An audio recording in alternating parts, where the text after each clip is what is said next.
সবাইকে ভালোবাসার জোয়ারে বরবাদ করে নতুন এক রেকর্ড গড়বে। প্রিয়তমা তুফানের পর এবার বরবাদ নিয়ে ঈদে হাজির হচ্ছেন সুপারস্টার সাকিব খান।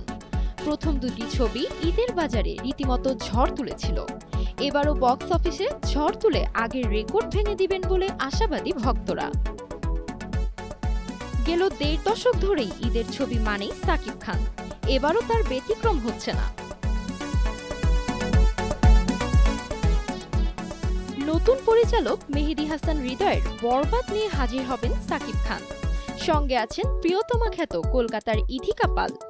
ছবিটি নিয়ে সাকিব ভক্তরা যেমন আশাবাদী, তেমনি আশায় বুক বেঁধেছেন হল মালিকরাও।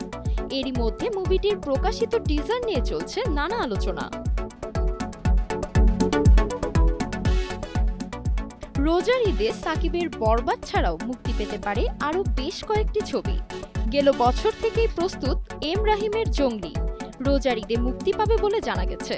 সিয়াম আহমেদ, শবনম বুবলি ও প্রার্থনা ফারদিন দিঘি অভিনীত ছবিটি নিয়ে দর্শকের মাঝে বেশ আগ্রহ।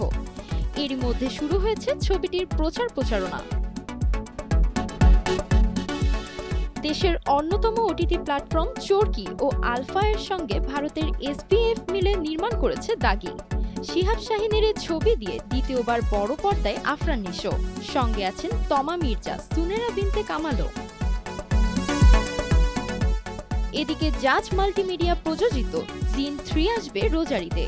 এ ছবির আগের 2 কিস্তি ভালো ব্যবসা করেছিল। এবারও আশাবাদী প্রতিষ্ঠানটির কর্ণধার আব্দুল আজিজ। জিন 3 পরিচালনা করেছেন কামরুজ্জামান রোমান। আব্দুল নূর সজলের সঙ্গে এই কিস্তিতে যুক্ত হয়েছেন নুসরাত ফারিয়া। পরিচালক সঞ্জয় সমদ্দার নির্মাণ করেছেন ইনসাফ। ছবিতে প্রথমবার একসঙ্গে দেখা যাবে মোশাররফ করিম, শরীফুর রাজ ও তাসনিয়া ফারিনকে। তিতাস কথাচিত্র ও টিওটি ফিল্ম প্রযোজনা করেছে ছবিটি।